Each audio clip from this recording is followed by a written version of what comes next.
Hi guys, my name is Cheryl. Welcome back to my channel. And today is video 2. I do want to say that this video is probably going to be, out of all of my stories, the hardest one for me to tell. I am going to try and work my way through it without crying or anything like that. And I do also want to say to any family members that may actually watch this video later on down the line, I would tread cautiously before approaching me, and think about your words wisely, because this is a very sensitive topic of my life. And again, just doing this is hard enough for me. So with today's subject, what I want to talk about is the most major thing that's ever happened in my life. And that is how I lived my life through child molestation. In my first video, I talked about how I used to run away from home. And how by the time I was 10 years old, I had run away maybe 18, 19 times. Now, I want to say between the ages of 10 and 17, that number had probably doubled. By the time I was 10 years old, I'm going to say maybe 11, because it was the start of my 6th grade year. I woke up and I was, I got ready for school, and normally we would ride the bus to school. By this time, I'm now in middle school. My brothers are in elementary school, so it's me going to middle school basically by myself now. And on this one particular morning, gotten dressed, and I was preparing to go and catch the bus to go to school. And I was stopped by my dad. And he told me that I didn't have to ride the bus that day. He would drive me, which, for me that was cool. It's one less burden I'm gonna have to deal with before I get to school. And my dad walked me into his bedroom and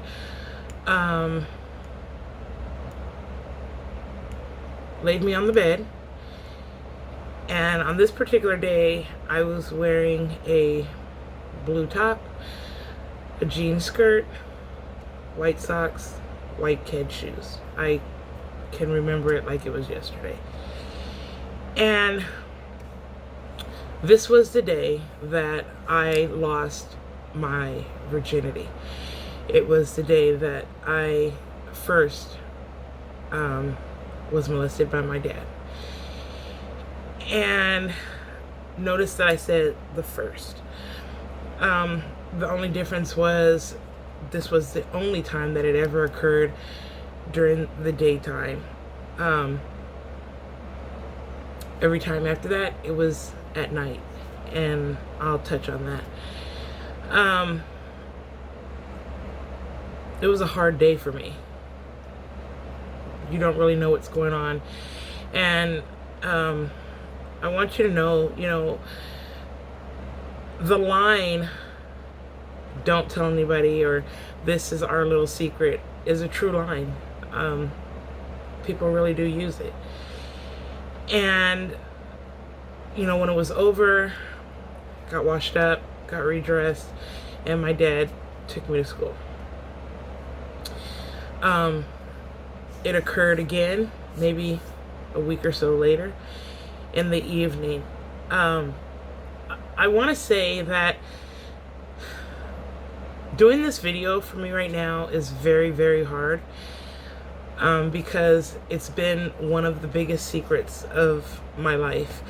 And I actually, for the first time, a couple of months ago during Easter, my brother came to visit, and I actually sat my brother down and I told him this story for the first time, and I watched it affect my brother in a massive way. But I had this conversation with my brother because I didn't want him to hear it off of a video with everybody else. I wanted him to hear it from me. And it sucked because I had to relive it all over again, as I'm doing now, doing this video. And even after I make this video, I'm not sure how long it's going to take me to actually post the video, because I am that nervous and that scared. Because again, it's a major part of my life. I also told you in the other video that, you know, I was adopted. So I want to explain some things. Although this occurred to me, it went on for a good 7 years of my life. It ended right before I turned 18 years old. And growing up, at some point you learn that it's not right.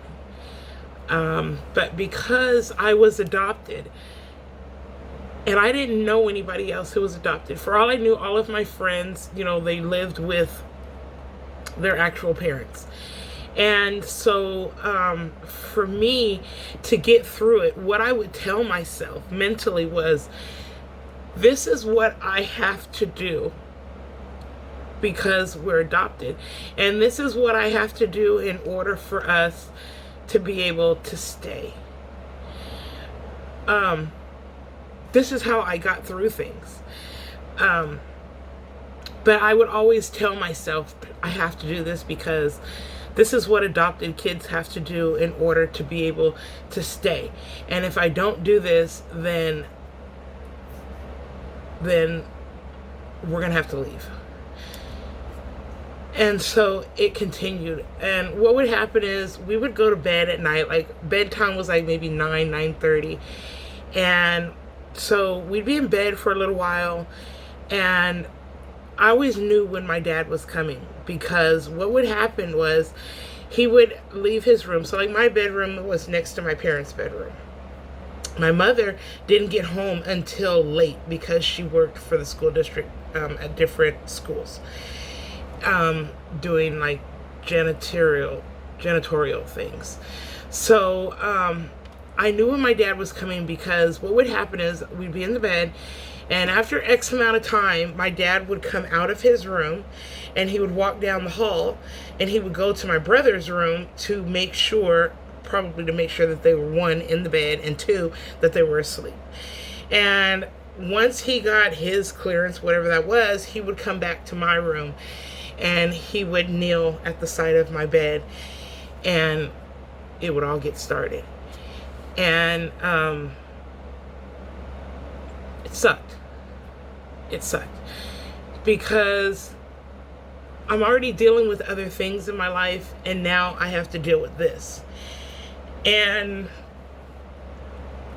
I pushed people away because I didn't want anybody to know. I didn't want anybody to know. And,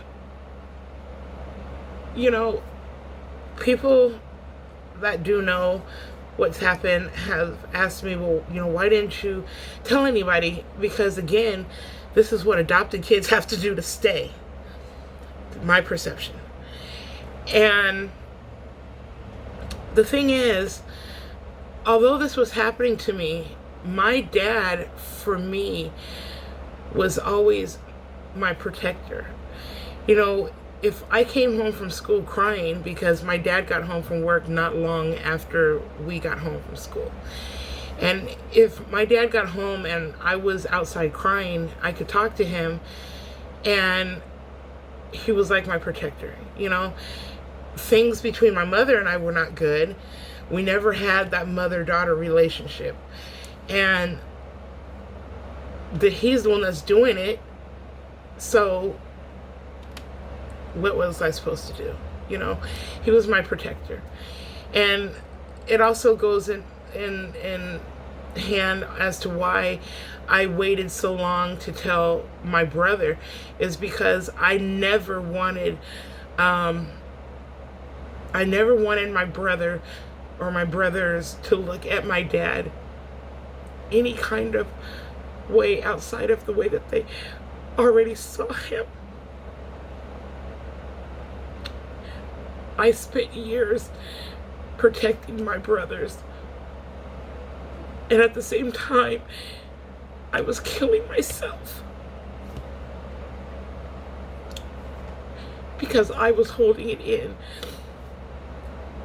And there was one time where I actually slipped, and I did tell somebody from my school, someone that I was close to at the time, and she went home and she told her mom something I begged her not to do, and she told, and her mother called my mom, and I will never forget the day when my mom said, if I don't see it, I don't want to hear about it. And that was the day that any trust that I did have for anybody was the day that I lost trust in everybody. And that was the day that I admitted to myself that my mom really hated me. Not saying that she did, but as the stories come along, you'll understand why I felt that way. It sucks. And I know that there's kids out there that are going through the same thing, and they're keeping it to themselves, and they don't want to tell anybody. Learn from me, and don't hold that in, because it happened to me when I was a kid and through my teenage years, and it's something that's lived with me for my entire life. It's the reason why I grew up and got into relationships with females rather than males, because I just didn't want to go down that road anymore. Even when I got pregnant with my daughter, I was actually in a relationship with a female, and I had a friend that was a male, and I was at an age or a point in my life where I felt like I wanted a kid, and so we talked about it, and that's when I got pregnant. But it's the reason why now I'm single and I won't get into a relationship with anybody, because I don't feel that I can trust anybody like that. I can't. I cannot. It's not that I'm not willing, I just cannot. I don't know how this video is going to go, guys, because again, this is hard for me, and as you've learned in the first video, I deal with anxiety, and right now I am nervous. I am scared because I know that other people are going to see this video, and now other people will probably pass judgment on me based on something from my childhood.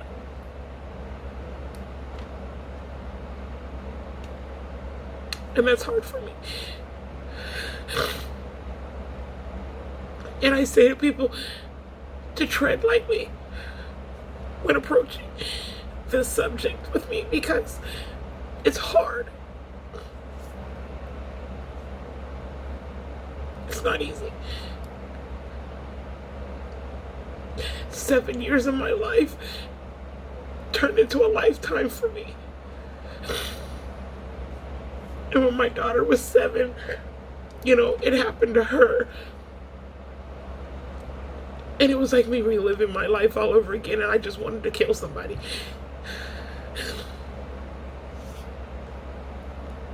Because I know the feeling, and no one should ever have to go through that. No one should ever grow up hating themselves because of something that somebody else did. And I say, excuse my tears. I'm an ugly crier. But this is a hard subject for me. but it's my life. It's me being transparent, and it's my truth, and it's my life that I'm trying to heal from, and this is my way of doing that. And you guys have to understand, it plays a role in my depression. It plays a role in my anxiety. I, see therapists and things like that, but it's not something that you get over. So stop telling people to get over it. Unless you've lived it, don't speak on it. Unless you've lived it, stop telling people how to feel. Stop telling people to just get over it, because something like this is not something that you just get over. Any little thing will trigger you. I have all kinds of triggers. But again, I was Daddy's little girl. He was my protector. But I'm here to let you know that sometimes even your protectors can be the worst people for you. And here's another thing, the year before my father passed away, I was visiting, and my dad had Parkinson's, and he was getting Alzheimer's, and we were preparing to leave to come home, and my dad came out, my parents came outside, and my dad came up to me, and he said, "I'm sorry." And I remember my mother asking me, what is he sorry for? And I said to her, "I know why." And I left it at that. I know why. And although my parents are no longer here, the one thing that I do want to say to the world right now, but to my father, is that I forgive you. It's over. It's done. But I forgive you. So guys, I'm going to leave this video at this, because this is extremely hard for me. I'm not sure. Maybe I just wasn't ready yet. And again, this is going to be my hardest video. Anything after this will be just peaches and cream compared to this. But I had to share it. I had to clear it off of me, because again, I'm trying to learn how to heal, and I'm trying to learn how to move forward with my life. And I have to be transparent, and this is my way. And if you're going through something like this, don't be afraid to tell. Don't be afraid to talk about it. You never know who's going to have your back. Life gets better. I'm not saying this gets easier, but you do learn how to cope. But coping's not always healing. It's okay to talk about it. It's okay to cry. And it's some of the things that you have to do in order to move forward with your life. I love you guys. Maybe I will post this video today. It might take me a couple of days, because again, I'm very scared to post this video. I'm very nervous to post this video, and I was going to go into more detail about it, but I see right now that I don't have the ability just yet to do that, and so I'm not going to. But I love you guys. Maybe I will get more into it on another day, another video, but I can tell right now today is not that day. But I told it. I'm not holding it anymore. I told it. And that in itself is a little bit more freedom that I'm giving myself. I love you guys. Be blessed.